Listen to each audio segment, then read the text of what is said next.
लरमपुर गांव में सूरज ढलते ही शाम की रौनक पक्षियों की चहचहाहट से नहीं बल्कि राजू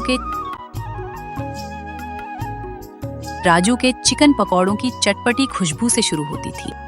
गर्मा गर्म खरारे चिकन पकौड़े जो एक बार खाए वो बार बार आए। स्वाद का असली ठिकाना राजू का पकौड़ा खाना। राजू भाई, आज तो पकौड़ों का रंग बड़ा सुनहरा है। क्या डाला है आज? आज के पकौड़े तो कल से भी अच्छे हैं।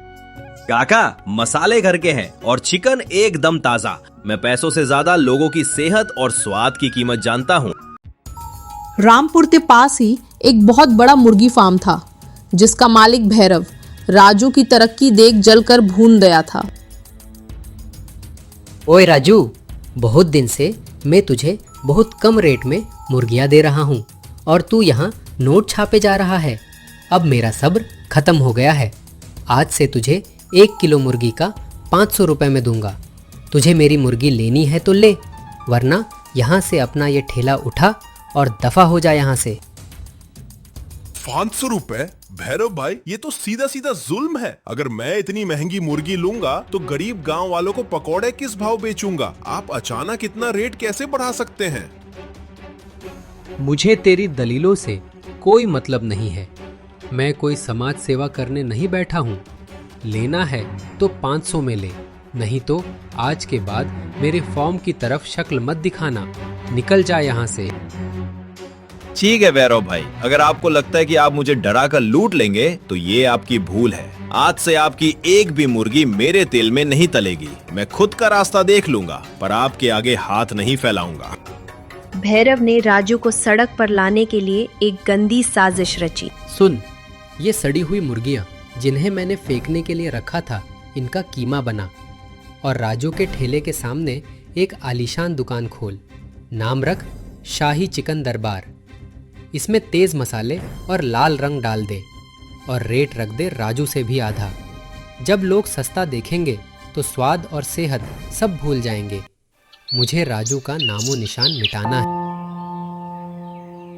अगले दिन राजू के ठेले के ठीक सामने शाही चिकन दरबार खुल गया और सस्ता होने की वजह से लोग वहां टूटने लगे।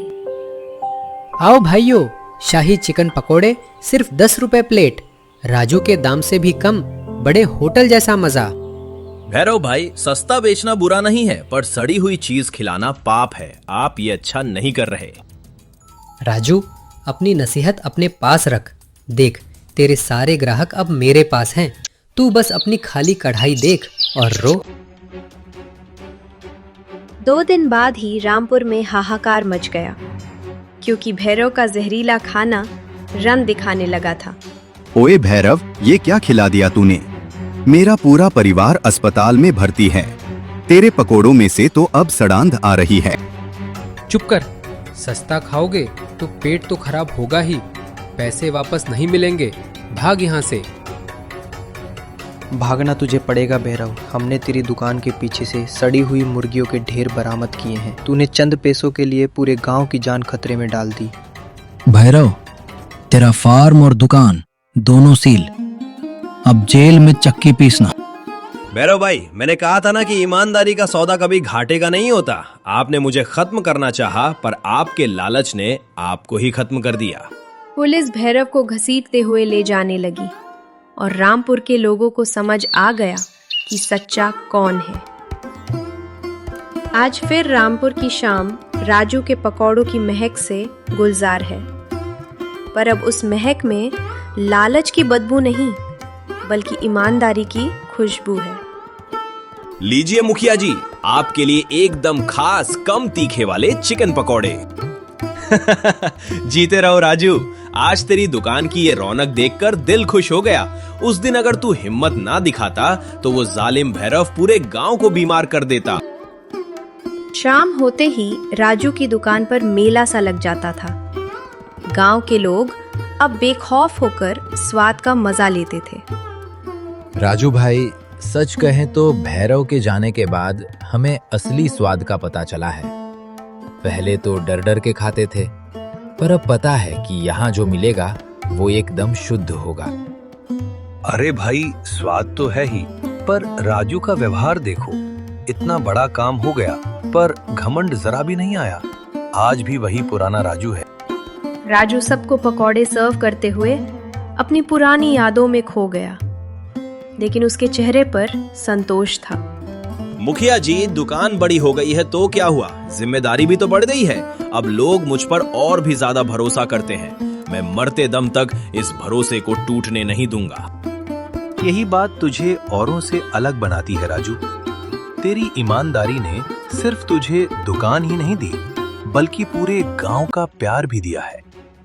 सब कुछ ठीक चल रहा था, तभी अचानक एक काली जीप दुकान के सामने आकर रुकी।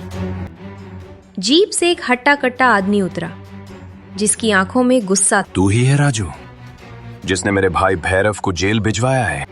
पूरी दुकान में सन्नाटा छा गया।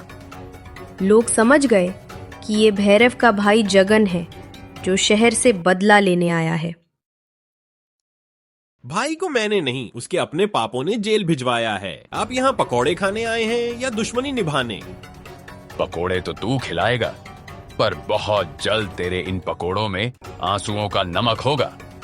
याद रखना राजू, भैरव जेल में है, मरा नहीं है, और मैं बाहर हूं तुझे बर्बाद करने के लिए। जगन जीप में बैठकर धूल उड़ाते हुए निकल गया। मुखिया जी और गांव वाले राजू के पास इकट्ठा हो गए। घबरा मत राजू, पूरा गांव तेरे साथ है। ये जगन कुछ नहीं कर पाएगा।